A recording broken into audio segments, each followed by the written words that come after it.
Bom, então, meus amigos, hoje nós vamos ver juizados especiais criminais.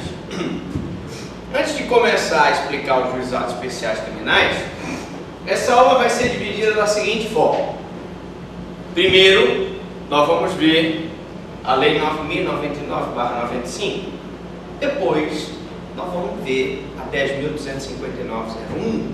Ou seja, numa primeira aula, nós vamos ver a Lei dos Juizados Estaduais.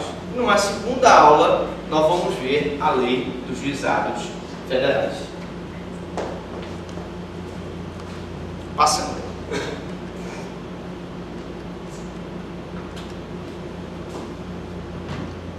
Bom, a Lei 9.099, em seus artigos 97, em seus 97 artigos, né, ela cuida dos juizados especiais criminais. A Lei 9.099, ela trouxe os juizados especiais cíveis e os juizados especiais criminais. Na aula de hoje, nós vamos abordar tão somente a parte no que diz respeito ao processo penal da Lei 9.099. Nós vamos abordar a parte civil. Parte civil, vocês devem ver processo civil. A nossa aula aqui é de processo penal, portanto nós vamos abordar a parte processual penal. Bom, muitas pessoas me perguntam por que o juizado especial criminal foi criado.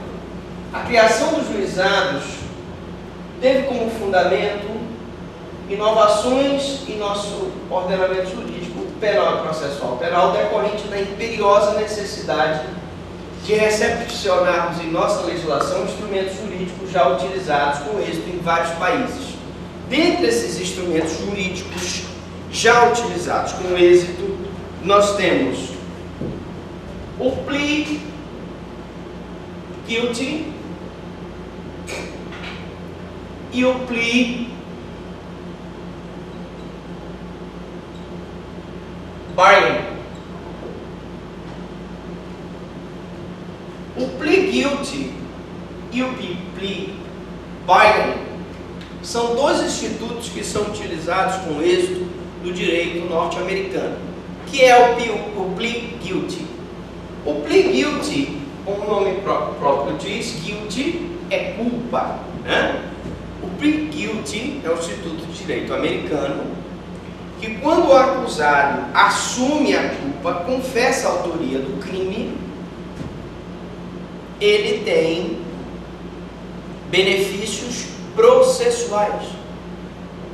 Confessando a autoria do crime, assumindo a culpa, o Ministério Público pode impor a ele uma pena não privativa de liberdade, pena restritiva de direito. Tá? O plea bargaining é a possibilidade do acordo entre Ministério Público e acusado. É a barganha, é o acordo que o Ministério Público pode fazer com o acusado. Esses dois instrumentos são utilizados no ordenamento jurídico norte-americano e eles visam dar solução rápida mediante consenso das partes e resposta penal célere a certas infrações penais. Então, o objetivo do nosso juizado especial, baseado nesses institutos que são utilizados nos Estados Unidos, é dar uma maior celeridade, maior rapidez na solução dos litígios, aqueles crimes de menor potencial ofensivo. Essa lei retira da justiça comum os crimes de menor potencial ofensivo, que são passíveis de transação penal, e os de médio potencial ofensivo, que são passíveis de suspensão do processo. Mas, professor, o que é crime de menor potencial ofensivo e o que é crime de médio potencial ofensivo?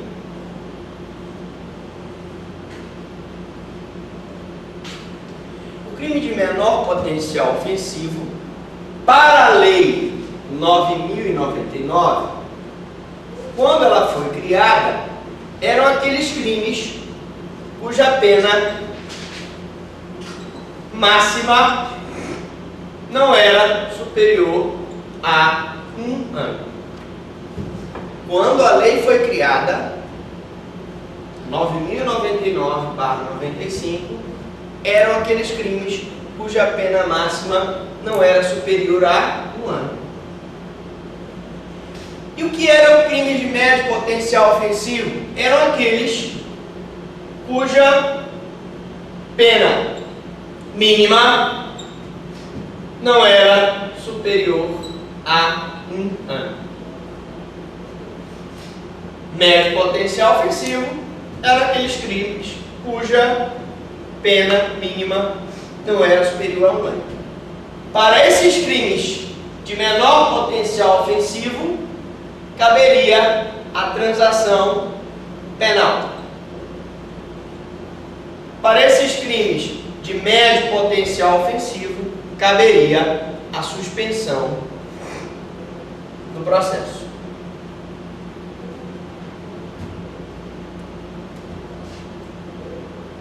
Deu para entender? Bom, nós já sabemos que no processo penal comum se adota o princípio da obrigatoriedade, ou seja, o Ministério Público, uma vez havendo prova da autoria e da materialidade, ele é obrigado a mover a ação penal contra o autor do delito. Já no juizado especial, a Lei 9.099 trouxe princípios diferenciados.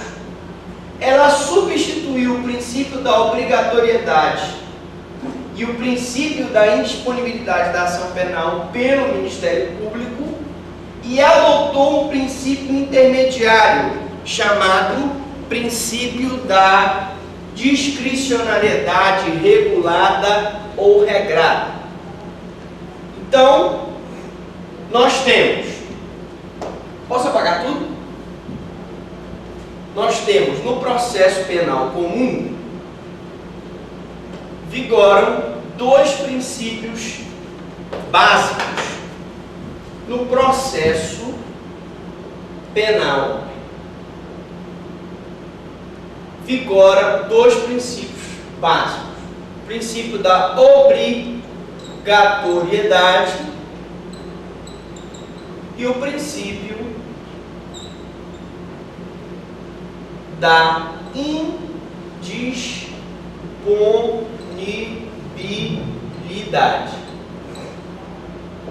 O princípio da obrigatoriedade diz que o Ministério Público é obrigado a mover a ação penal havendo indícios da autoria e prova da materialidade.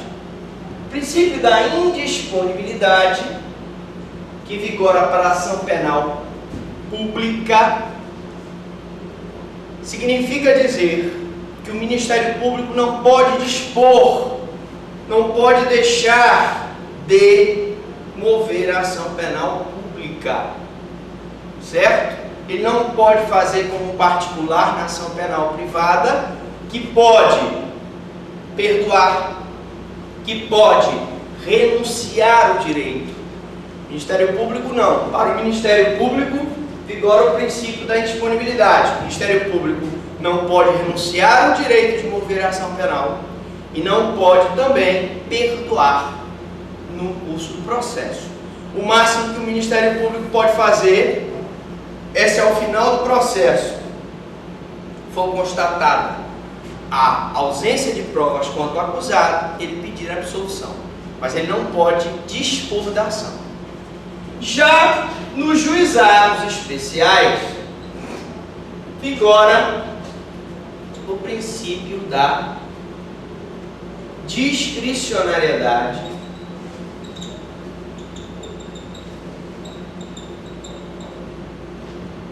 regulada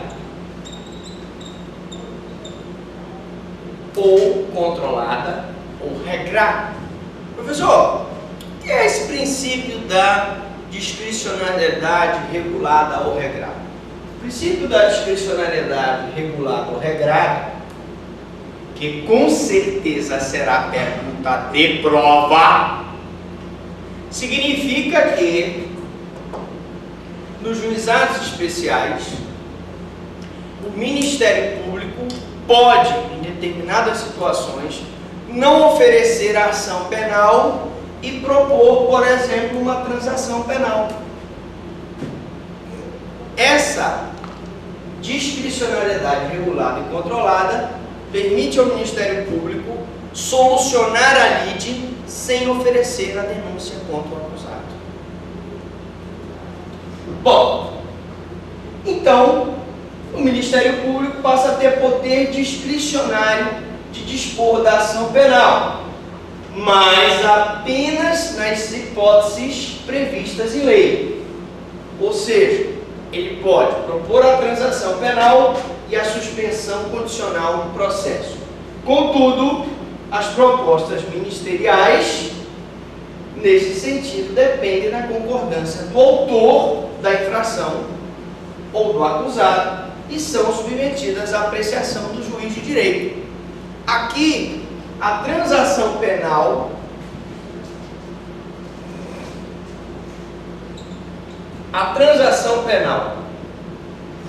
na discricionariedade, ela nada mais é do que o plea bargain. O plea bargain. Ou seja, a possibilidade que o Ministério Público tem de fazer um acordo com o acusado. Ele chega para o acusado e diz: olha, temos uma forma de resolver esse problema. Você cometeu um crime de menor potencial ofensivo, eu vou te propor uma transação penal para que tu seja submetido a uma pena de prestação de serviço à comunidade, por exemplo, e se tu aceitares, nós resolvemos o problema desse processo. Tu aceitas? Se o acusado aceitar e se o juiz homologar a transação, está resolvida a questão.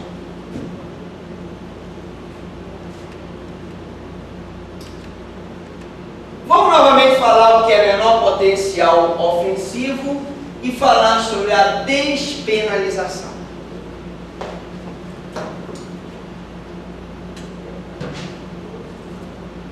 Posso apagar aqui? Meus amigos, repetindo para vocês, quando a Lei 9.099 foi criada,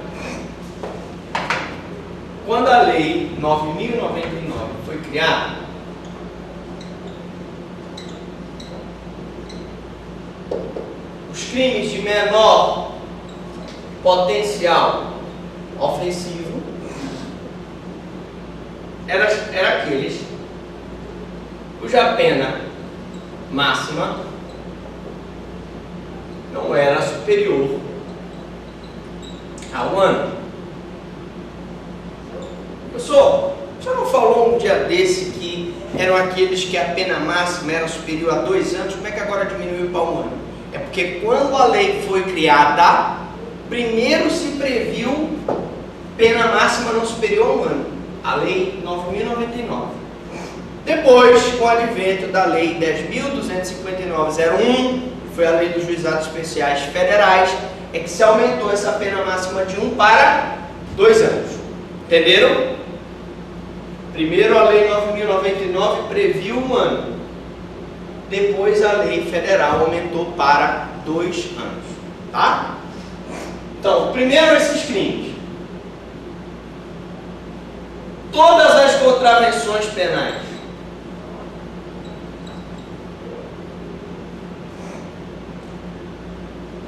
Então, nós tínhamos crimes de menor potencial ofensivo.